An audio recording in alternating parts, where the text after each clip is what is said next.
ప్రియమైన ఆత్మీయులారా, అందరికీ నమస్కారం.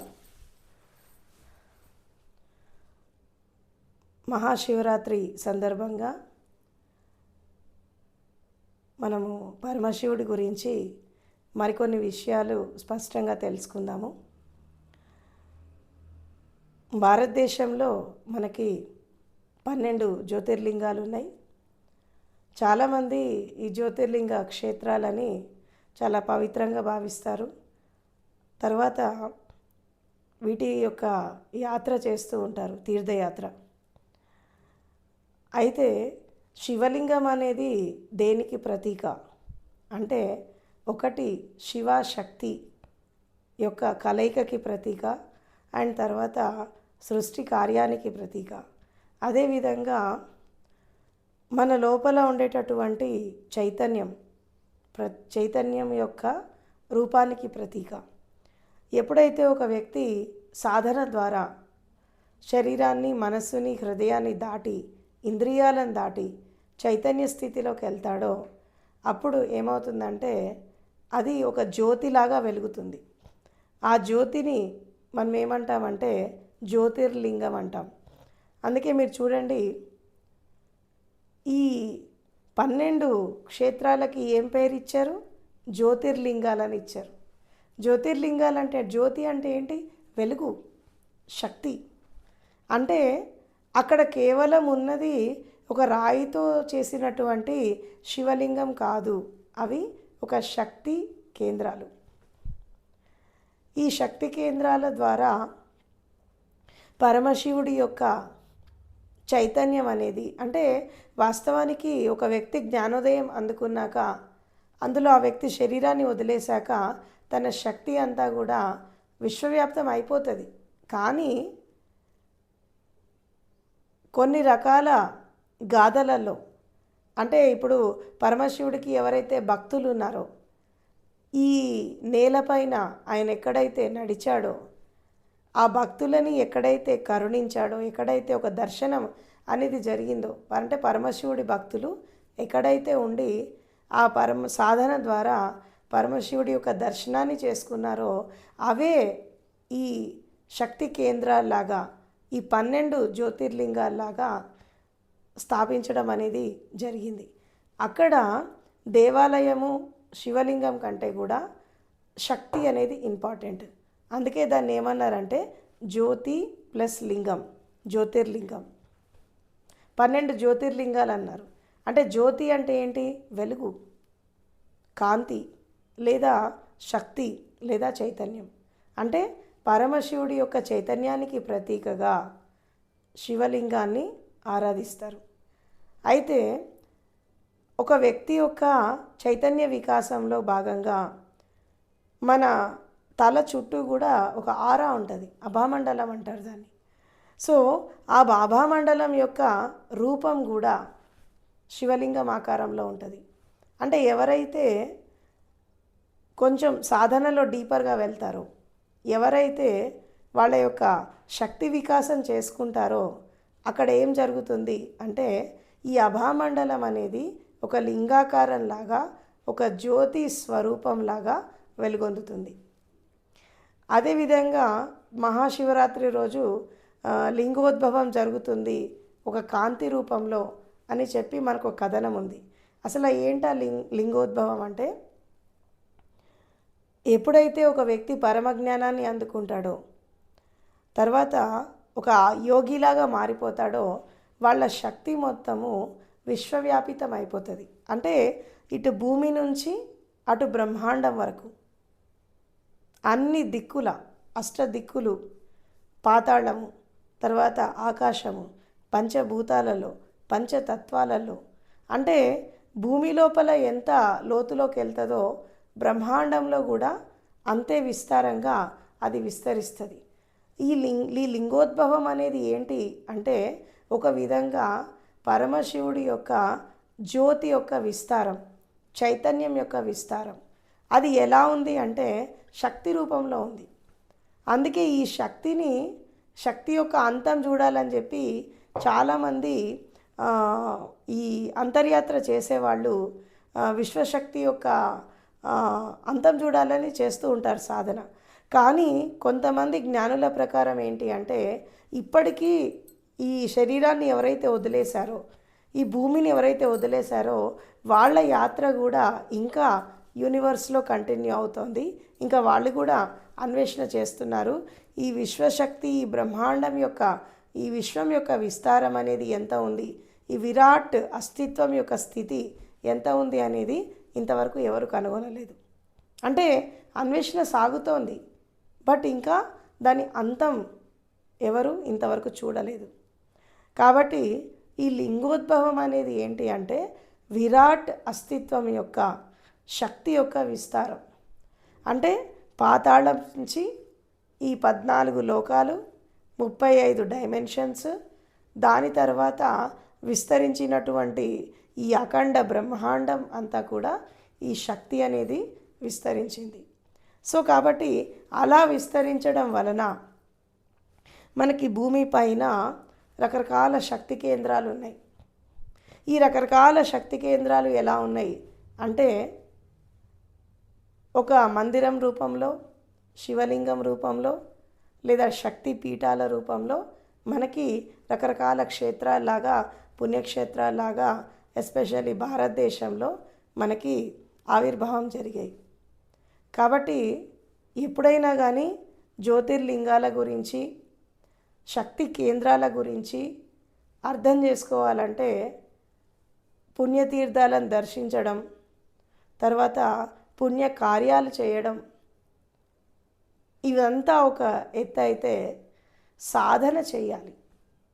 అంటే శక్తితత్వాన్ని, శివతత్వాన్ని మనం అర్థం చేసుకోవాలంటే ఖచ్చితంగా ప్రపంచయాత్ర కాదు, అసలు నిజమైన తీర్థం అనేది మన లోపల ఉంది, నిజమైన పుణ్యక్షేత్రం అనేది మన లోపల ఉంది, మానస సరోవరం అనేది మన లోపల ఉంది, కైలాసం కూడా మన లోపలే ఉన్నాయి. ఈ బయట ఉన్నటువంటి పుణ్యక్షేత్రాలు మన లోపల ఉండేటటువంటి మన యొక్క చైతన్య స్థితికి ఒక ప్రతిబింబాలు ఇవి. అంటే బయట చూసినప్పుడు మనకు ఒక చేతన కలగాలి, ఆ చేతన కలిగినప్పుడు ఒక శక్తి అనేది ఆవిర్భావం జరుగుతుంది. ఆ శక్తి యొక్క ఆవిర్భావమే పరిపూర్ణమైనటువంటి చైతన్య వికాసం. కాబట్టి పరమశివుడి యొక్క శక్తిని అందుకోవాలి అంటే మనం శివరాత్రి రోజు తప్పకుండా, ఎస్పెషల్లీ రాత్రిపూట సాధనలో ఉండాలి. ఆ టైమింగ్స్ ఏంటి అంటే, రాత్రి 9 గంటల నుంచి ఉదయం 6 గంటల వరకు. ప్రతి 3 గంటలకు ఒకసారి మనకి ఒక ట్రాన్స్ఫర్మేషన్ అనేది జరుగుతూ ఉంటుంది. మనకి ఇప్పుడు అఘోరా యోగం చేసేవాళ్ళు, మంత్ర సాధన చేసేవాళ్ళు, తర్వాత తంత్రయోగం చేసేవాళ్ళు, ధ్యానం చేసేవాళ్ళు, తర్వాత యోగం చేసేవాళ్ళు, రకరకాల పద్ధతుల్లో వెళ్ళేవాళ్ళు ఈ శివరాత్రి రోజున అర్ధరాత్రి నుంచి, అంటే నైట్ 9 నుంచి ఉదయం 6 గంటల వరకు, బ్రహ్మముహూర్తం వరకు వాళ్ళు సాధనలో ఉంటారు. కాబట్టి ఎవరైతే పరమశివుడి భక్తులు ఎవరైతే ఉన్నారో, ఆయన ఇష్టపడే వాళ్ళు ఎవరైతే ఉన్నారో, కేవలము దేవాలయాలకు వెళ్ళి అర్చనలు, అభిషేకాలు, దర్శనాలే కాకుండా తప్పకుండా వాళ్ళలో వాళ్ళు అంతర్ముఖమై కాసేపు కళ్ళు మూసుకొని కూర్చోవడం, ఆ శ్వాసని గమనించడం, లేదంటే ఒకవేళ మీకు ధ్యానం తెలియదు అనుకో, అట్లీస్ట్ పంచాక్షరి మంత్రం ఓం నమ శివాయ అనే దాంతో మంత్ర సాధన చేయండి రాత్రిపూట. అది మీకు తెలియకుండానే మీ లోపల శక్తి జాగరణ చేస్తుంది. ఇప్పుడు భారతదేశంలో మంత్ర సాధన అనేది ఎందుకు చేస్తారు అంటే, ఒకటి శరీరము, రెండవది మనస్సు, మూడవది హృదయం పవిత్రం కావడానికి. అంటే ఈ పంచాక్షరి మంత్రం, ఓం అంటే ప్రణవనాదాన్ని స్మరించుకుంటాం, శివ అంటే శక్తిని స్మరించుకుంటాం, చైతన్యాన్ని స్మరించుకుంటాం. అంటే ఆ ఓంకార నాదంతో ఉన్నటువంటి ఆ చైతన్యాన్ని, ఆ శివశక్తికి నేను సరెండర్ అవుతున్నా, అంటే నన్ను నేను సమర్పించుకుంటున్నా అని చెప్పి ఈ పంచాక్షరి మంత్రంతో ఎప్పుడైతే మనము ఈ శివరాత్రి రోజు రాత్రిపూట అంతా జాగరణ చేస్తాం, మనం జనరల్గా జాగరణ చేయడం అంటే మనం దేవాలయాల చుట్టూ తిరగడము ఇది కాదు జాగరణ అంటే. జాగరణ అంటే ఒక ఏకాంత ప్రదేశంలో కూర్చొని లేదా శివాలయంలోనే కూర్చొని ఒక పక్క కూర్చొని మనము ఈ పంచాక్షరి మంత్రాన్ని రేపు రాత్రి అంతా ఎప్పుడైతే మనము మంత్ర సాధనలో గడుపుతామో దానివల్ల ఆరోగ్యము, ఆనందము, శాంతి కలుగుతాయి. కాబట్టి ఇక్కడ ఈ మంత్ర సాధన చేసేటప్పుడు మనకి త్రికరణ శుద్ధి ఉండాలి. ఊరికే యాంత్రికంగా నోటి ద్వారా మంత్రాన్ని జపిస్తే సరిపోదు.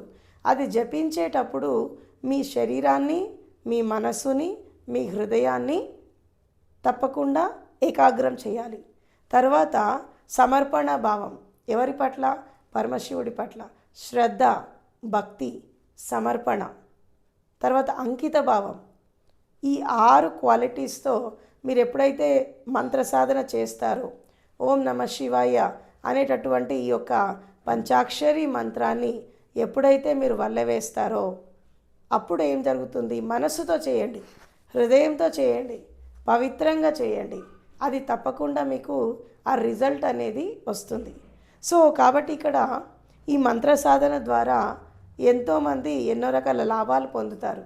మన లోపల ఉండేటటువంటి ఎప్పుడైతే మనం ఆ మంత్రాన్ని త్రికరణ శుద్ధిగా మనం పఠిస్తామో అక్కడ ఏం జరుగుతుంది అంటే ఇటు శారీరక ఆరోగ్యము, ఇటు మానసిక ఆరోగ్యము, ఇటు హృదయారోగ్యంతో పాటు మనసు పూర్తిగా నిర్మలత్వానికి వెళ్తుంది, ఒక ప్యూరిటీకి వెళ్తుంది, ఒక పవిత్రతకి వెళ్తుంది. సో కాబట్టి దీన్ని అర్థం చేసుకొని ధ్యానం చేసేవాళ్ళు ధ్యానం చేయాలి, యోగంతో వెళ్ళేవాళ్ళు యోగంతో వెళ్ళాలి. ఇది తెలియని వాళ్ళు ఈ పంచాక్షరి మంత్రాన్ని, ఓం నమ శివాయ అనేటటువంటి మంత్రాన్ని కూర్చొని ఒకచోట ఏకాంతంలో కూర్చొని కళ్ళు మూసి త్రికరణ శుద్ధిగా మంత్రాన్ని జపించండి. దీని ఫలితము తప్పకుండా ఉంటుంది. దీన్ని అర్థం చేసుకొని సాధన చేయాలి.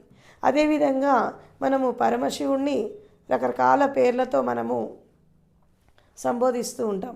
అంటే నీలకంఠేశ్వర్ అంటారు, మహాకాళేశ్వర్ అంటారు, పశుపతినాథ్ అంటారు, అండ్ తర్వాత మనకి రకరకాల పేర్లు భీమాశంకర్ అంటారు, సోమనాథ్ అంటారు, రకరకాల స్థితుల్లో శ్మశాన రుద్రుడు అంటారు. రకరకాల పేర్లతో మనము పరమశివుణ్ణి మనం ఆరాధిస్తూ ఉంటాము. అసలు ఈ పేర్లన్నీ ఎందుకు వచ్చాయి? ఇప్పుడు మనకి 12 జ్యోతిర్లింగాలకు కూడా 12 పేర్లు ఉన్నాయి.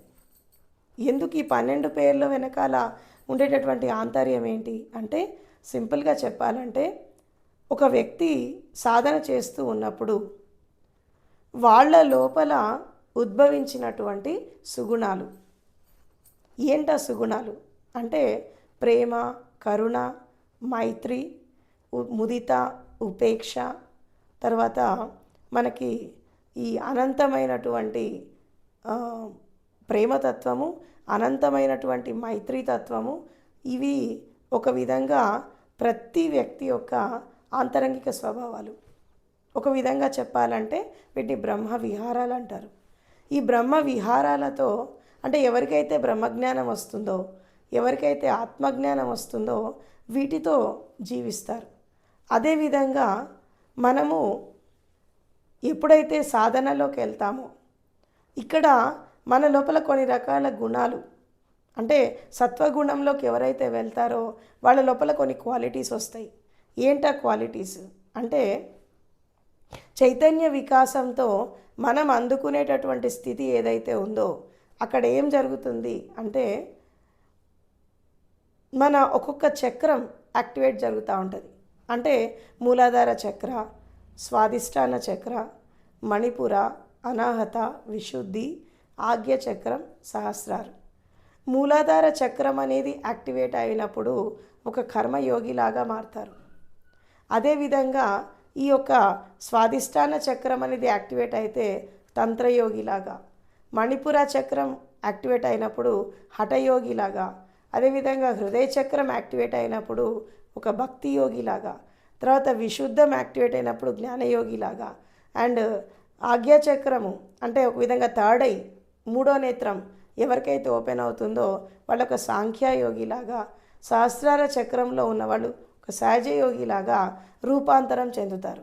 ఈ రూపాంతరం చెందినప్పుడు వాళ్ళ లోపల కొన్ని విశేషమైనటువంటి సుగుణాలు వస్తాయి. ఆ సుగుణాలు ఎలా ఉంటాయి అంటే, ఒక విధంగా చెప్పాలి అంటే ప్రతి మనిషిని ఒక పవిత్రతలోకి తీసుకొస్తాయి, శాంతిలోకి తీసుకొస్తాయి.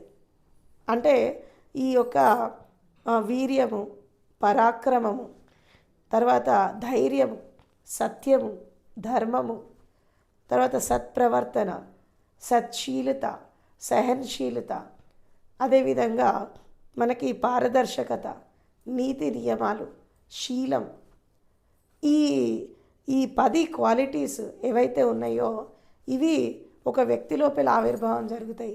ఈ ఆవిర్భావం జరిగినప్పుడు ఏం జరుగుతుంది అంటే, మానవుడిగా పుట్టినటువంటి వ్యక్తే దైవస్వరూపం అయిపోతాడు. అంటే మనిషి భూమి మీద పుట్టింది భగవంతుడు కావడం కోసమే, కానీ మనిషే కాలేకపోతున్నాడు. కాబట్టి మనిషి మూర్తిభవించినటువంటి మానవుడిలాగా జీవించినప్పుడు నెక్స్ట్ దైవత్వాన్ని అందుకుంటాడు. ఇది ప్రతి మనిషి యొక్క, అంటే కేవలం చాలామంది ఏం ఆలోచిస్తారు అంటే, ఇప్పుడు మనం పూజిస్తున్నటువంటి దేవుళ్ళు దేవతలు వాళ్ళంతా చాలా గొప్పవాళ్ళు, వాళ్ళు ఆకాశం నుంచి ఊడిపడ్డారు, వాళ్ళు కారణ జన్ములు, అవతార పురుషులు, కాబట్టే వాళ్ళు అంత గొప్పవాళ్ళు అయ్యారు, మనం కేవలం మానవులం, మన వల్ల అవుతుందా అని అనుకుంటారు. కానీ వాళ్ళు కూడా ఒకప్పుడు మీలాగా నాలాగా మనిషిలాగా జన్మించిన వాళ్ళే. ఎందుకంటే భూమి మీద ఒక వ్యక్తి యొక్క చరిత్ర, ఒక వ్యక్తి యొక్క సిద్ధాంతం అనేది వచ్చింది అంటే మానవ జన్మ ఎత్తితే తప్పించి ఒక సిద్ధాంతము, ఒక ఫిలాసఫీ, ఒక తత్వం అనేది రాదు. ఇది జగమెరిగిన సత్యం. ఇది అంటే ఎప్పుడైతే ఒక వ్యక్తి యొక్క శరీర ధారణ చేసినప్పుడు, మానవ జన్మకు వచ్చినప్పుడే మనిషి ముక్తి కానీ, మోక్షాన్ని కానీ, బ్రహ్మజ్ఞానాన్ని కానీ అందుకుంటాడు. అందుకున్నప్పుడు ఈ వ్యక్తే భగవత్ స్వరూపం అవుతాడు. అందుకే మనిషి జీవితం అనేది చాలా విశిష్టమైనది, విలక్షణమైనది అని ఎందుకు అంటారు? మానవ జన్మ చాలా శ్రేష్టమైనది అని ఎందుకు అంటారంటే, కేవలం మానవ జన్మలో మాత్రమే మనిషి భగవంతుడితో సరిసమానంగా, విశ్వశక్తితో సరిసమానంగా ఎదగచ్చు. ఈ యొక్క స్వేచ్ఛ అనేది మనకి కేవలం మానవ జన్మలో మాత్రమే ఉంది. కాబట్టి దీన్ని అర్థం చేసుకొని కేవలము దేవుళ్ళు దేవతలని ఆరాధించడమే కాదు, వాళ్ళల్లో ఉండేటటువంటి సుగుణాలు, ఆ లక్షణాలు, వాళ్ళు చేసినటువంటి సాధన మనం కూడా చేస్తే వాళ్ళలాగా మనం కూడా మారచ్చు. కాబట్టి జీవితంలో ఎప్పుడైనా కానీ మనం ఒక వ్యక్తిని ఇష్టపడితే వాళ్ళలాగా ఒక ఉన్నతమైన స్థాయిలోకి వెళ్ళాలి, ఒక ఆదర్శంగా తీసుకోవాలి, వాళ్ళలాగా మనం కూడా ఎదగాలి. అప్పుడు మనం కూడా వాళ్ళలాగా మానవ కళ్యాణం చేయొచ్చు, స్వయం యొక్క కళ్యాణం చేసుకోవచ్చు, అదేవిధంగా లోక కళ్యాణం చేయొచ్చు. కాబట్టి శివరాత్రి రోజు కేవలము పూజల వరకు, దేవాలయాల దర్శనాల వరకు ఆగిపోకుండా భగవంతుడికి దగ్గరగా ఉంటూ, అంటే ఉపవాసం అంటారు. ఉపవాసం అంటే ఫాస్టింగ్ ఉండడం ఒక అర్థమైతే, ఉపవాసం అంటే స్వయానికి దగ్గరగా ఉండడం, తర్వాత నీ అంతఃకరణకి దగ్గరగా ఉండడం, భగవంతుడికి దగ్గరగా ఉండడం, అది ఉపవాసం అంటే. జాగరణ చేస్తూ, జాగరణలో ఉంటూ, భగవంతుడికి స్వయానికి దగ్గరగా ఉంటూ ఈ పంచాక్షరి మంత్రం సాధన ఎవరైతే చేస్తారో, ప్రతి శివరాత్రి రోజు రాత్రి 9 నుంచి ఉదయం 6 గంటల వరకు ఎవరైతే ఈ సాధన చేస్తారో వాళ్ళు సంవత్సరం అంతా కూడా చాలా శాంతితో, ప్రశాంతతతో, ఆరోగ్యంగా ఉంటారు. కానీ ఇది చేసేటప్పుడు త్రికరణ శుద్ధి ఉండాలి, ఏకాగ్రత ఉండాలి. కేవలం యాంత్రికంగా జపిస్తే సరిపోదు. మనసుని, హృదయాన్ని, శరీరాన్ని ఏకం చేసి జపించాలి. తర్వాత భక్తితో, శ్రద్ధతో, పరమశివుడి యందు ఆసక్తితో ఆయన శక్తిని తీసుకుంటూ మనము సాధన చేస్తే తప్పకుండా జీవితంలో ఒక ఉన్నతమైన స్థాయికి వెళ్తారు. కాబట్టి ఈ విషయాలు అర్థం చేసుకొని మీరు సాధన చేయండి. Thank you so much.